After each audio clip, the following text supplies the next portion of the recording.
And I'll share my screen. And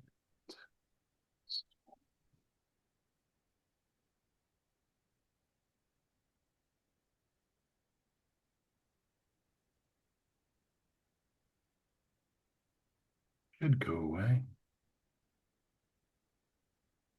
Okay.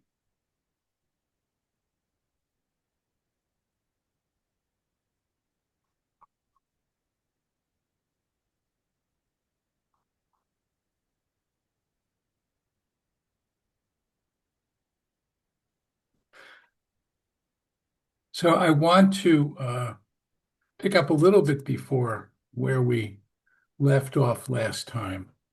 Uh, we saw the people, as we'll see here, the people come and they ask uh, Samuel for a king.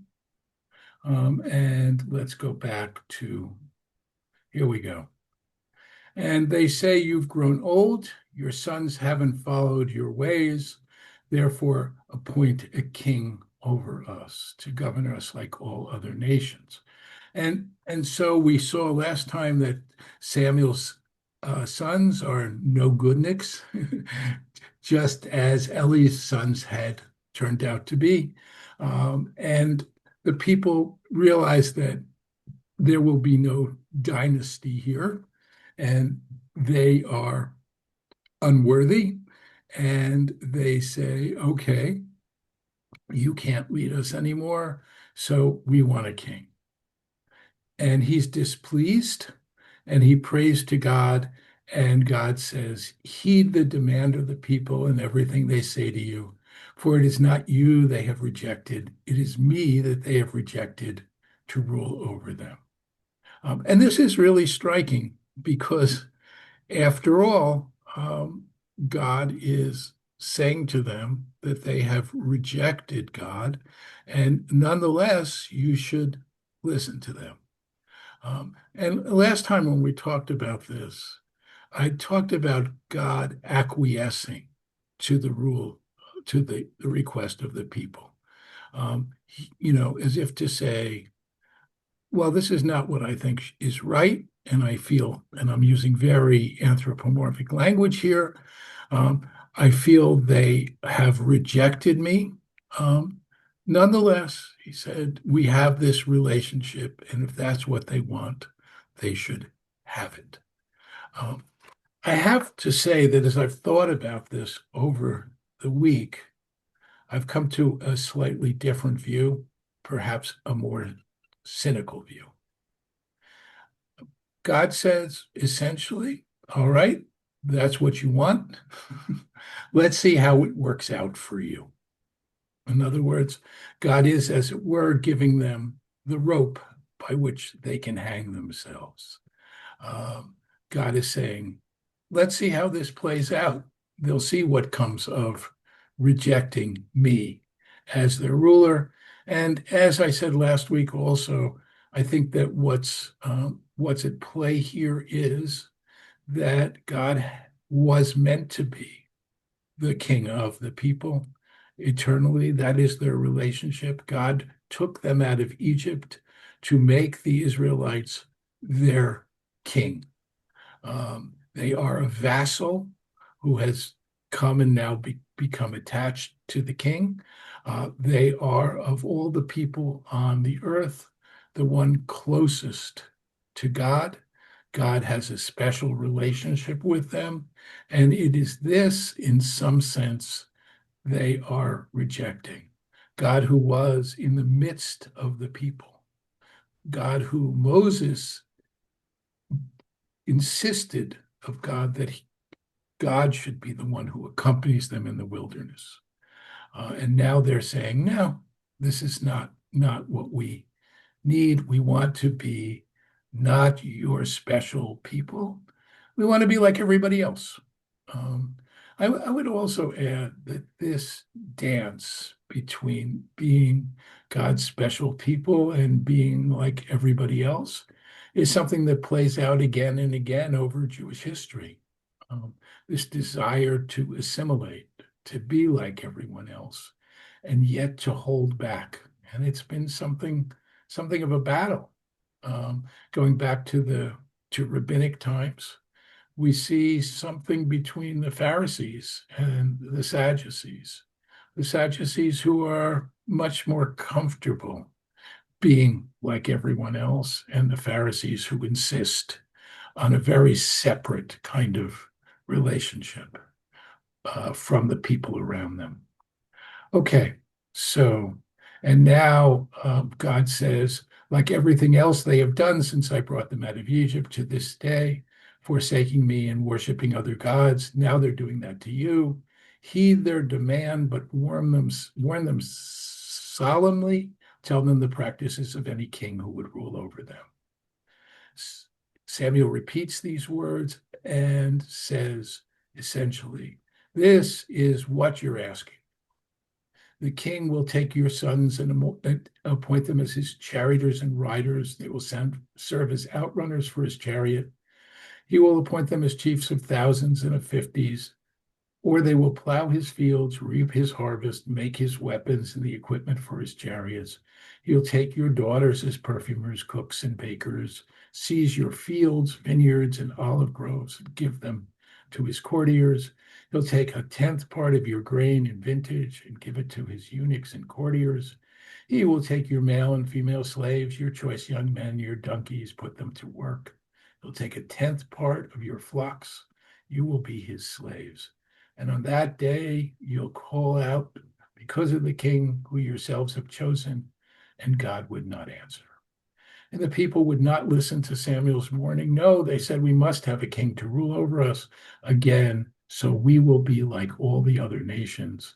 Let our king rule over us and go out at our head and fight our battles. And this seems to be the most important element, that the king will lead them into battle. The king will enable them to gather together as one people, coordinate their defense. And literally, the king will go out with them and fight with them.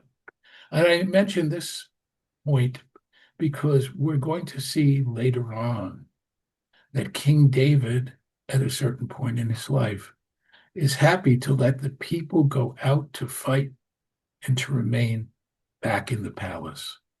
But we're not up to David. We're not even up to Saul at this point. So when Samuel heard all the people said, he reports it to God, and God says again, heed their demands, appoint a king for them. And he said to the representatives of Israel, all you go. So we are going to skip ahead, though we will come back a bit. Samuel said to all of Israel, this is Samuel's farewell address. And again, of course, we're looking at Samuel's leadership. Here he is ready to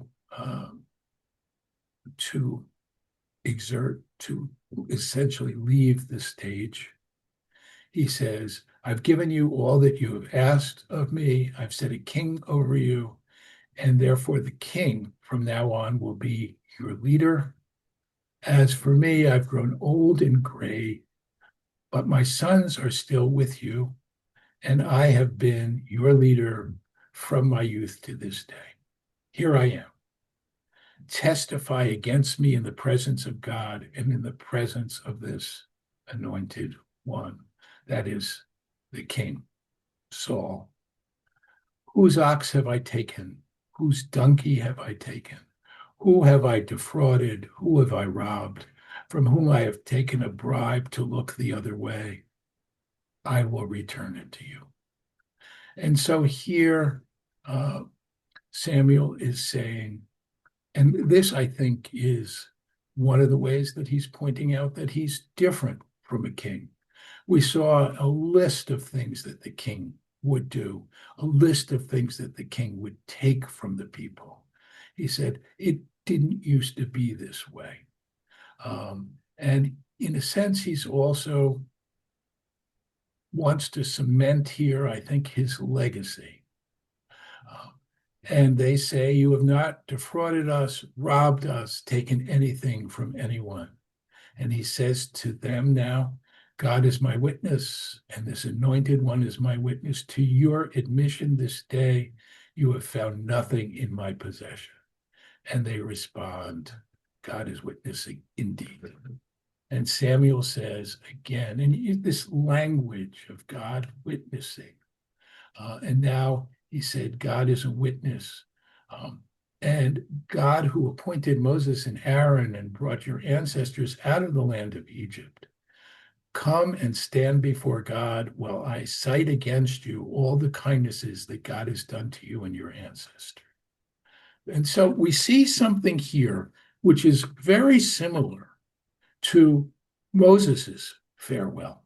We get a sense here that really Samuel was the leader, and we saw that previously, who succeeds Moses. He's the first leader of the whole people.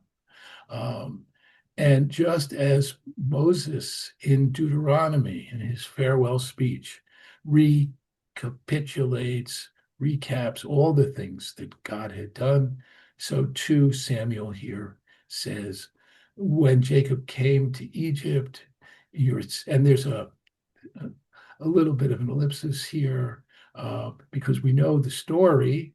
After Jacob, of course, and then Joseph, and then the oppression, the king who did not know Joseph, and then your ancestors cried out to God. God sent Moses and Aaron, who brought your ancestors out of Egypt and settled them in this place. But they forgot the eternal, their God, so they were delivered into the hands of Sisera, the military commander of Hatzor, the hands of the Philistines, to the hands of the king of Moab, who made war upon them. This, of course, all we haven't looked at, other than Sisera, we haven't looked at any of these incidents. They cried out to God, we are guilty, for we have forsaken God, and we have worshipped the Baalim and the Ashtaroth. Deliver us from our enemies, and we will serve you. And God sent Jerubbaal and Badi and Yiftach and Samuel and delivered. These are judges. Yiftach we know about. The others not so clearly mentioned in the book of Judges. However, we have here an account of some of the judges, and they delivered you from your enemies. You dwelt in security, but when you saw that Nahas, the king of the Ammonites, was against you, you said, we must have a king reigning over us, even though the eternal your God is your king. Well, God has sent a king over you. Here is the king you have chosen that you have asked for. If you will revere, worship, and obey God, and not flout God's command, if both you and the king who reigns over you will follow the eternal your God, well and good. And so here he says, not only do you have to follow God, but the king will have to follow God. And if you do that, good. But if you do not do that, God's hand will strike you as it did your ancestors. And now stand by and see the marvelous thing that God will do before your eyes. It is the season of the wheat harvest. I will pray to God who will send thunder and rain. Then you will take thought and realize what a wicked thing you have done in God's sight when you ask for a king. And the fact that it's the harvest time means that rain could really be disastrous. It could ruin the crops. Previously, of course, it was a good thing, but now it's not. And Samuel prays to God, and God sends thunder and rain, and they stand in awe of God and of Samuel. So here's Samuel calling upon God to make a real impression, telling the people, this is who you're dealing with. You trifle with God, there will be consequences. This is not just the history that I have recapitulated for you. This is the present. This was what will happen. And they say, intercede for your servants with the eternal that we may not die, for we have added to all our sins and the wickedness of asking for a king. So they acknowledge that really when they asked for a king, when they sought to be like everyone else, that was really a sin. Samuel says to the people, don't be afraid. You have done these wicked things. Do not, however, turn away from God, but serve God with all your heart. Don't turn away and follow worthless things, which can neither profit nor save, but are worthless. And there, I think you get a sense he's talking about idolatry, right? Worthless things, mere idols. They won't really profit you or save you. They are worthless. For the sake of God's name, and there I think we're talking about God's reputation, God will never abandon this people, seeing that God undertook to make you a covenant people. So here what Samuel is saying is that the covenant means that God is bound to the people. They may do bad things. God may punish them. Nonetheless, God will never abandon them. It is this that makes them special. And in a way, it's this that they have rejected when they insisted on having a king. As for me, far be it for me to sin against God and refrain from praying for you. I will continue to instruct you in the practice of what is good and right. So Samuel is not about to die immediately. He is not on his deathbed, but he's grown old and he doesn't know how long he can continue. He says, I'm not leaving you. After all, you must revere God, serve faithfully with your heart. Consider how grandly you have been dealt with. For if you persist in your wrongdoing, both you and your king will be swept away. In a moment, we're going to go back to an incident, which is the incident of Amalek, but I wanted to give you a sense of where things stand at this point. So I will now, let me go back to here. Okay. Questions or comments about this? I know we looked at it last time, but and particularly about this idea that I shared with you, that really God is acquiescing, but essentially acquiescing to teach the people a lesson. And as Samuel reiterates, they are bound to God. And in rejecting Samuel, they are rejecting. And in asking for a king, they're not just rejecting Samuel, they're rejecting God. Comments on this? Thoughts on this? Yeah, go ahead, Barry. Well, yeah, so what, two things. Well, I mean, first of all, there's a new animated film on King David. Ah, Yeah. So okay. Worth knowing. something for the for the grandchildren to Yeah, share with the grandchildren. yeah. You know, I have to say about films in general, that they're really midrash, right? They sometimes reflect the views of those who make them. They're a read on the story, which first of all is designed for entertainment, right? They're not really about the Bible. It's just using the Bible. And we saw that, of course, going all the way back to the Ten Commandments and Charlton Heston and how that story was reworked. And with the idea that the story of the Prince of Egypt, you know, that whole and Joseph also we had animated films about. So take it with a grain of salt, but Midrash is fun to read and it's fun to watch also. And it's interesting to see how those stories diverge from the story in the Bible and sort of read into it, you know, what the author is or the creator is trying to say, and how it reflects their own world. There was that musical, Joseph and the Amazing Technicolor Dreamcoat, right? Has wonderful songs in it, but it makes Joseph out to be a rock star, and as does Jesus Christ Superstar, also by Andrew Lloyd Webber. So it's more a reflection of them. But all that's very long-winded. Thank you for mentioning it. Well, and more pertinent to Sure, our sure. current discussion. So it strikes me that the one sin that the people have committed here is to ask for a king. The people are not being accused of other sins. They're not being accused of idol worship per se, or neglecting the poor. It's just this one thing, and it wasn't clear that before this time that was a sin to request a king versus a leader, Yeah, that's interesting. versus a military leader. Yeah. I think the problem is not so much the king, um, because if they were asking for a prophet, they're asking for someone else like Samuel, who, as he points out, didn't take anything, right? Unlike the king, who will take a lot, but even that wouldn't be as bad as the phrase like all the other peoples.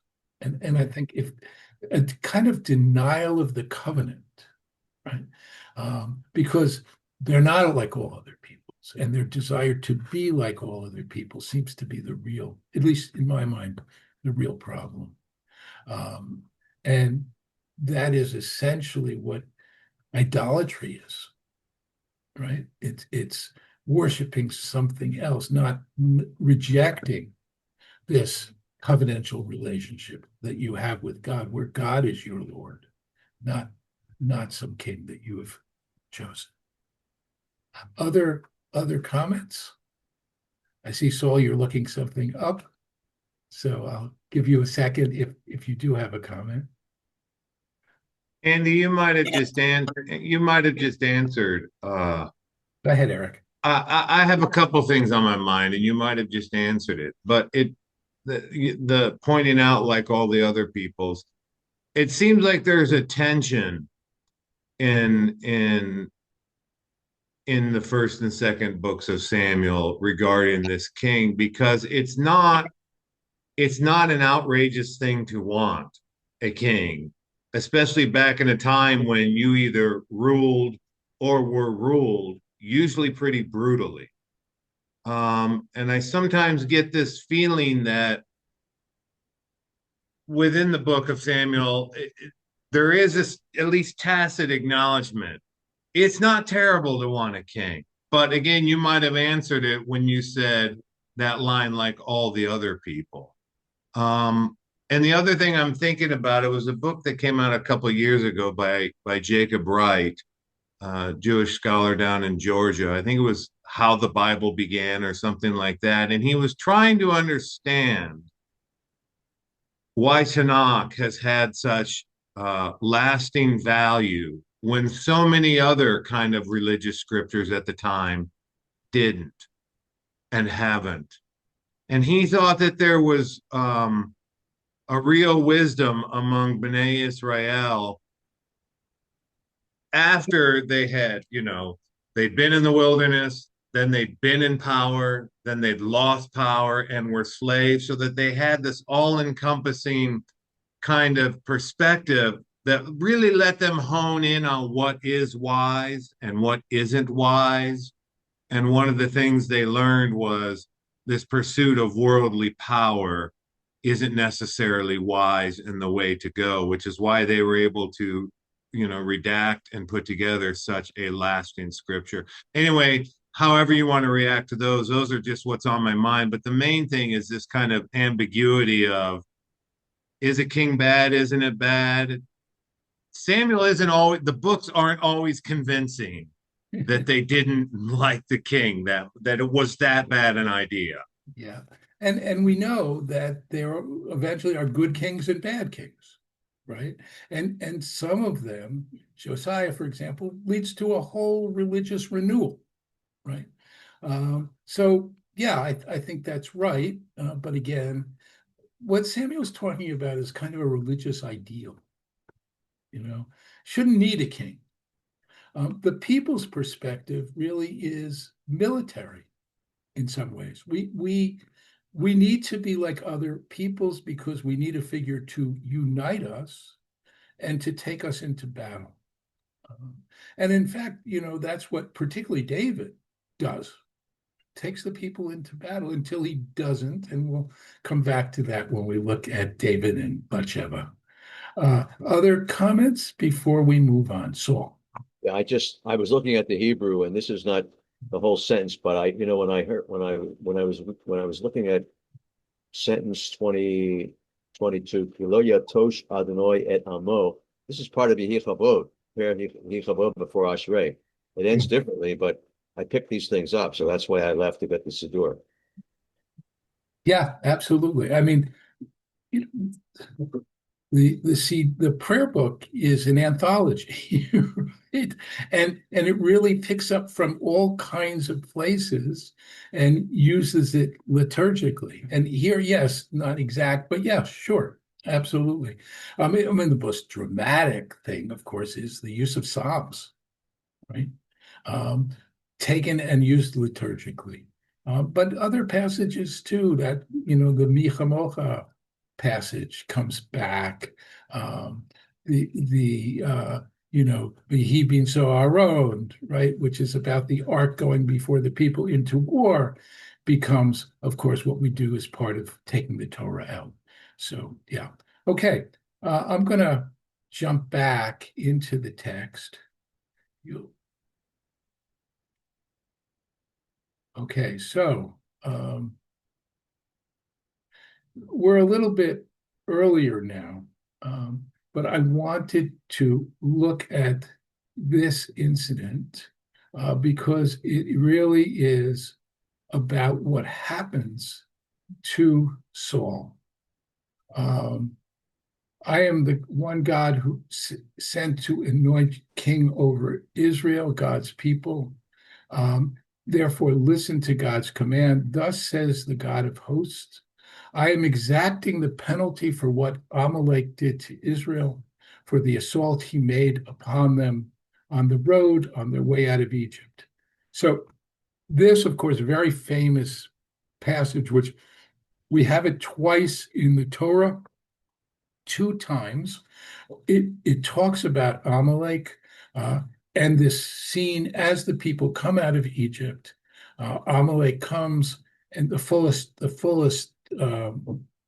exposition of this, of course, is in the book of Deuteronomy. The people come, they attack from the rear. They are merciless in their attack, killing the stragglers, killing the elderly and the children. And God says, the people of Israel will be at war against Amalek eternally.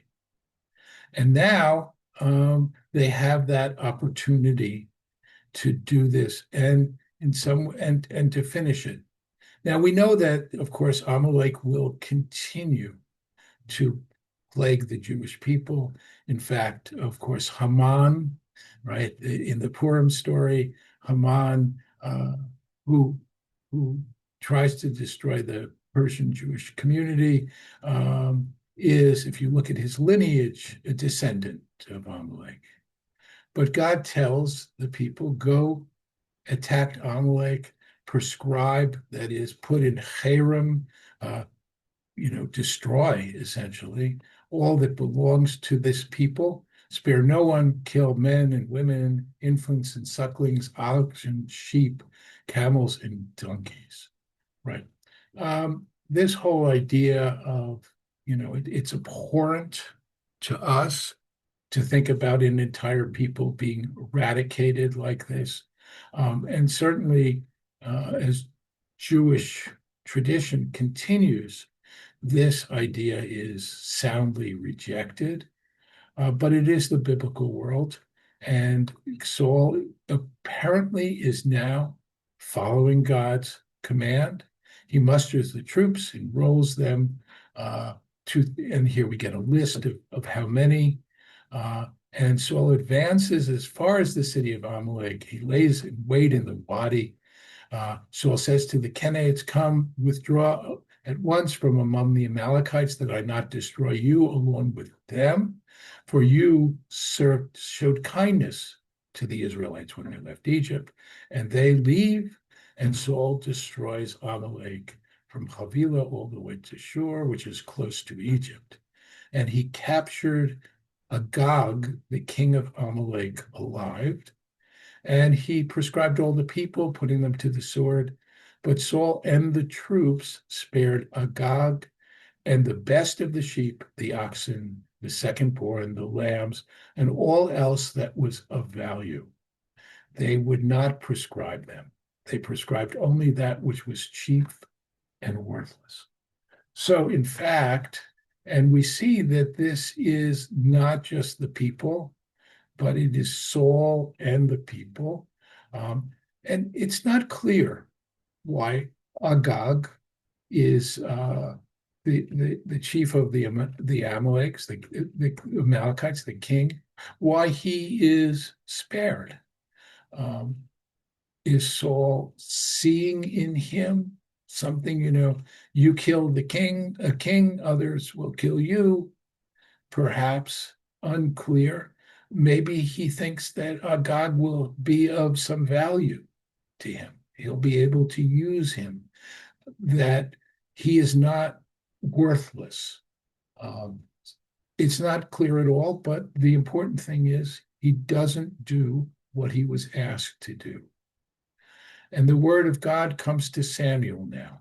I regret that I have made Saul king. He has turned away from me. He has not carried out my commands. So notice here that it's Saul that God is rejecting. He's not rejecting kingship at this point.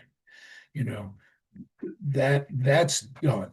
That's going to happen. And we'll see that Saul is followed by David and other kings. But it is Saul, regretting Saul, because Saul has not been obedient. And he was distressed. Samuel now, distressed, entreats God all night long. Samuel, for whatever reason, is not happy with this. Early in the morning, he goes to meet Saul. He was told Saul went to Carmel, where he erected a monument for himself, and he left and he went to Gilgal. So he's going and he's looking for him. This is really a telling statement, I think. He erected a monument for himself. And we know this, the ancient world, that there were victory monuments. So that in itself is not surprising. In fact, archaeologists sometimes discover such things, and they give us great insight into the ancient world. But notice the word for himself. This is. I don't want to push this too far, but our president seems to have the need to put his name on everything, in all kinds of ways. I'm not suggesting that Saul was like that, but it's striking, a monument for himself. And Samuel comes to Saul, and Saul says to him, "Blessed are you of God," which is just a greeting, I think. "I have fulfilled God's command." And, he's clueless that he disobeys in a sense, because as far as he's concerned, the command was to defeat the Amalekites, and he's done it. And then Saul says, "What is this bleating of sheep in my ears, the lowing of oxen that I hear?"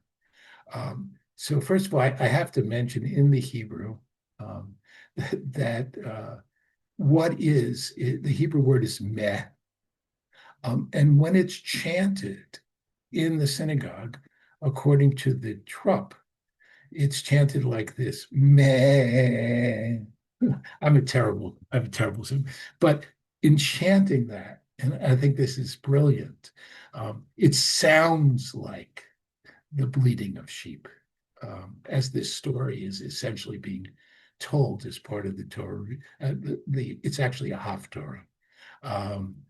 The other thing is, this is similar, this to the scene with Moses, as Moses is coming down, and Moses says, "What is this?" That I mean, it's like the sound of war in the camp, it turns out, of course, that what they're doing is they've created the golden calf, and they're worshiping.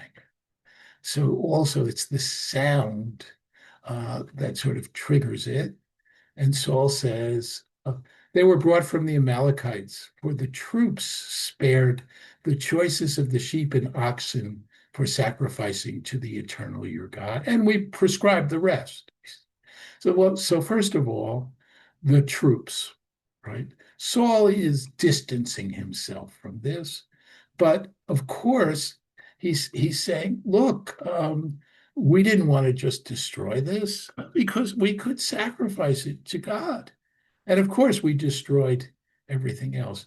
The eternal your God is in itself, of course, interesting.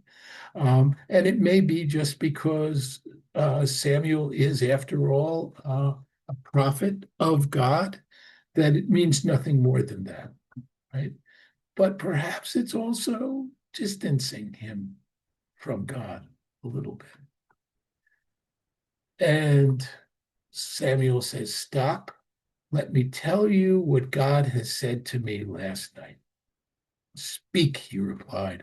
And Samuel said, "You may look small to yourself, but you are the head of the tribes of Israel. God anointed you king over all Israel." And in other words, you are the king, and that is your job. And if you have some insecurities, you may think yourself small. This is your role, and you were given a job. This, of course, it has several resonances to it. Remember how tall Saul is. He's not small physically, but this idea that he's small in his own eyes. Remember that when he was appointed, he was hiding in the baggage, trying to make himself small. He has this lack of confidence. He's unwilling, in some sense, to fully enhance, assume this mantle that he has taken on himself.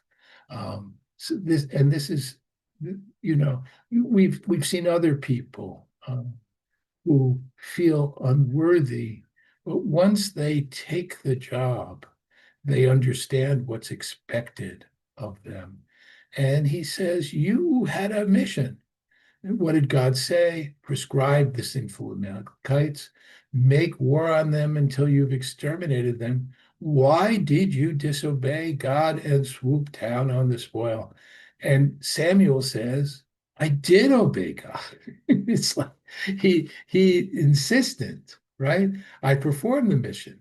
I captured King Agag of the Amalek, and I prescribed Amalek. So he says, yeah, I did it.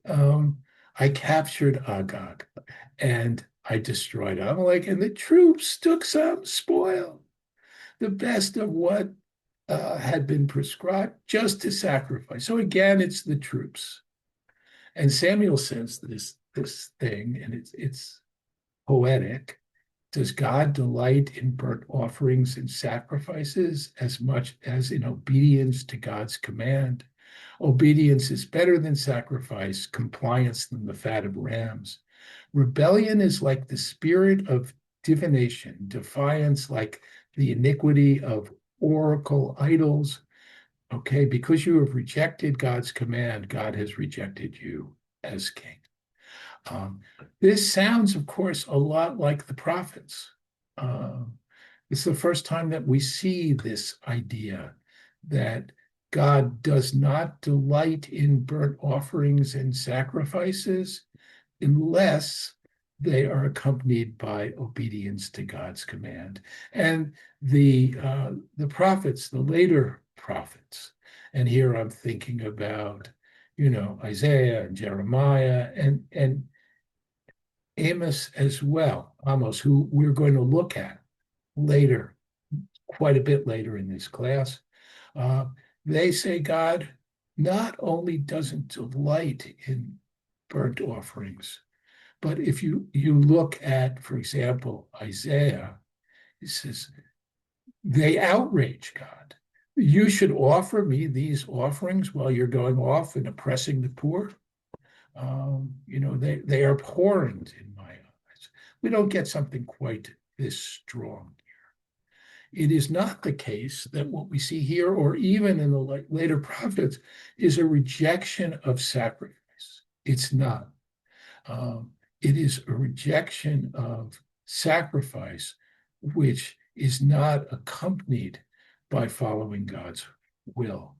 And that there's a hierarchy here, unlike pagan gods, unlike the pagans who thought that people's job was to feed them by offering sacrifices, which essentially was their food. That's not the Israelite notion. These are ways of showing God that we are grateful to God, that we love God, that we are sorry for the sins that we have committed. They are not meant to be empty rituals. It's interesting that they talk here about the iniquity of oracle idols. In other words, it's being compared to going to soothsayers, which the Torah in the book of Leviticus tells us that you're not allowed to do. That's setting something else above God. And we're going to see this is actually an interesting reference when we later on see Saul seeking Samuel's advice in a very unusual way. And now here Saul says, I did wrong to transgress God's command and your instructions, but I was afraid of the troops and I yielded to them. Says, again, not quite accepting responsibility, saying, I was afraid. So forgive my offense, come back with me, and I will bow low to God. So he acknowledges, in some sense, his responsibilities, but he says, okay, I did wrong. I'll go. We'll make a sacrifice, and I'll acknowledge it. And Samuel says to Saul, I won't go back with you, for you have rejected God's command, and God has rejected you over. I'm not going to go and allow you to save face. And remember that the sacrifices were actually offered by Samuel. It's not that Saul is going to offer. It is Samuel. So Samuel's necessary for this for this act. And as Samuel turns to leave, Saul seizes the corner of his robe and it tears. And Samuel says to him, God has this day torn the kingship over Israel away from you and has given it to another who is worthier than you. A very striking, symbolic act. We see later on with David, we see other instances of clothing being torn of some significance. Moreover, the glory of Israel does not deceive or have a change of heart, for God is not human to have a change of heart. In other words, this is irrevocable. You cannot modify it. Now, of course, it's not entirely true, right? We've seen that there are times when God seems to change God's mind, sometimes because of prophetic intercession. But what Samuel is saying here is this is not one of those cases. God is resolute in this. You have blown it. and you have shown yourself unworthy to be the king of Israel. Being a king might be a divine compromise, but you are not the one. And now, um, and oh, and it's not clear here whether Samuel goes with Saul or not. The text itself, as we go ahead, is a little ambiguous. Robert Alter, at least in his translation, insists that once Samuel turns his back on Saul, he never has any encounter with him, and he doesn't allow him to save face. Many other translators, however, say that he does acquiesce. He goes back with him. We're going to look at really a striking passage in just a minute. Before we actually, we don't have a lot of time, but let me open it up and see if there are comments. So, okay, thoughts on this? Thoughts on the Amalek incident? And it's really quite something. Go ahead, Saul. Yes, Saul. The last part, which you didn't do yet, about killing Agag, it's extremely disturbing. But in the I guess in part of the book of Shmuel Aleph and Bet, there's a lot more violence against enemies. But this was the beginning of something brutal in my mind. Yes. I mean, this is what God had said to do. The idea of destroying the entire, the irony, right? You're destroying the entire people. You're letting the king live. The incident, this Samuel executing Agag, king of Amalekites, and there's the scene itself is really quite something, because it's also ambiguous, and it depends how you translate it. In one translation, Agag sees Samuel and he says, my death is at hand. Another translation says that he said, I have been spared from death. That Samuel coming before him suggests, in fact, that he will live. Either way, he is hacked down by Samuel. And it is quite violent. But I don't think the violence here is any greater than prescribing the Amalekites to begin with, right? But it does show a lack of deference for kingship. And I suspect, that it was much more common in the ancient world to do what Saul did. That, there is this notion of the divine right of kings in some sense, that the king is not like everyone else, that it would not be unreasonable to destroy the people and spare the king. But that's not what God asked for. And that's essentially why I think Samuel does what he does. Other comments on this? Anything at all? Yeah, Barry. Once again, this is very harsh treatment of Saul. I understand that he didn't follow the letter to the letter of what he was told, but here, he's feeling as if he's succeeded in a major victory. Yes. So I think and not only being punished, but having his whole kingship taken away. And he didn't volunteer to be king. Presumably, he was the chosen. yes. So I think there is a sense, not just here, but in the Bible in general, that the more important the person, the higher you rise, the higher the bar is for you. I'm thinking about Moses in particular, and the whole scene where he loses the right to enter the promised land for something that seems so minor, right? Yes, he was supposed to speak to the rock, but he hits the rock.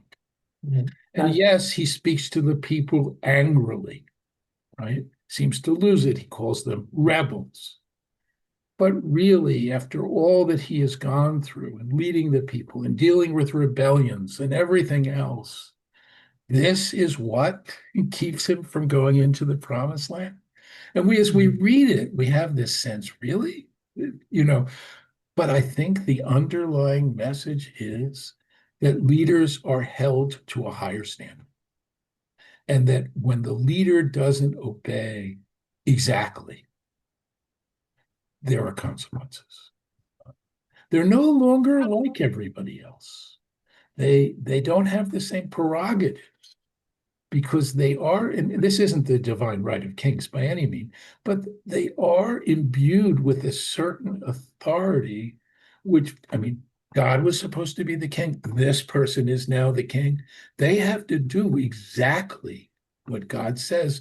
Otherwise, they're saying that they're the real king and God isn't the king. And so I think it's an example of that in some ways. Despite what you said, the bar is simply too high. Yeah. The other, he doesn't act in some ways. Well, I'll leave it there. Other comments? Yeah, I suspect that there was no king in history that satisfied, followed every letter. No, I think there are. I think I come back to Josiah again, who really creates a religious revival among the people, and there's no sense of him being punished. And he does meet the standard, and I don't think it's an impossible standard. And so I agree that there are more who aren't faithful than are. There are more who, and we're going to see, of course, with David, an enormous failing, an absolutely enormous failing. So Just other one, one other, yeah, one other sure, thought. go ahead. One other thought. So Haman is an Amalekite and presumably knows this history. Might have, would have good reason for holding a grudge against the Jewish people.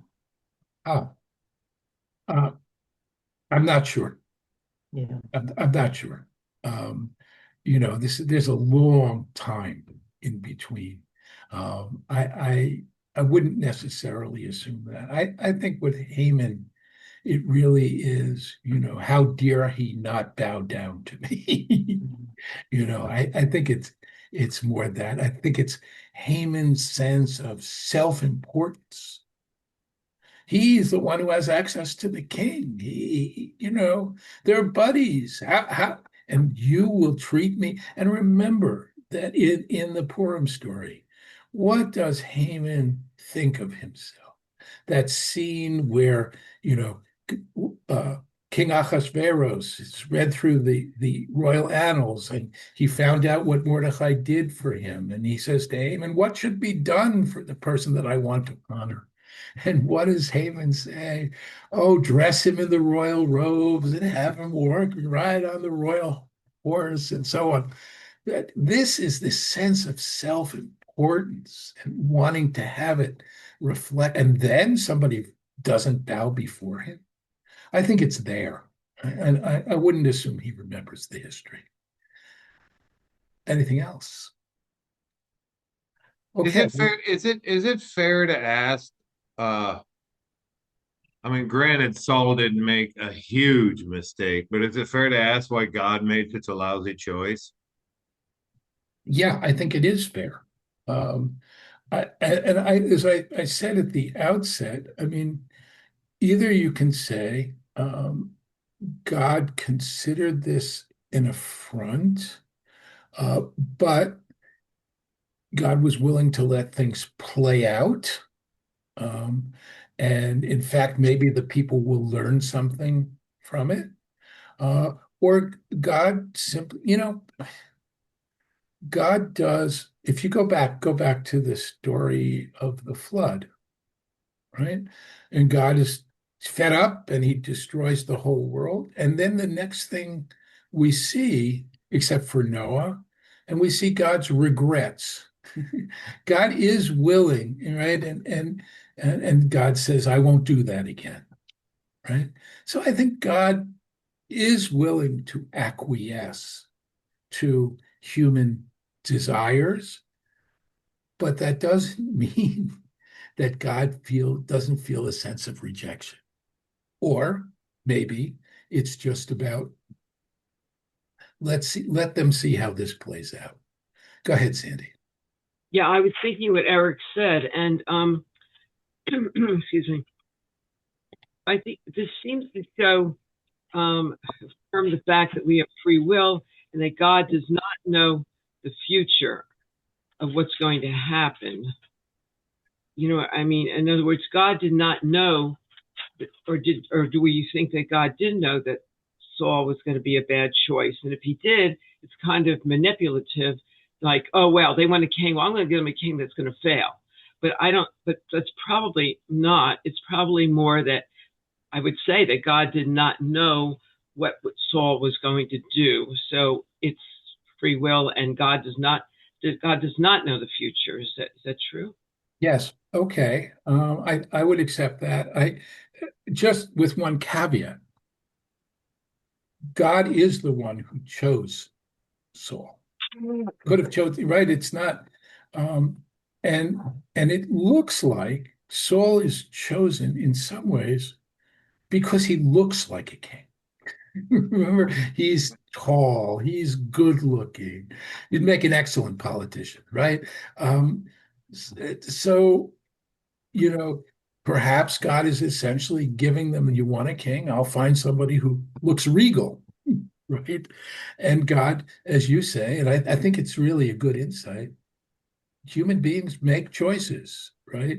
God doesn't control those choices.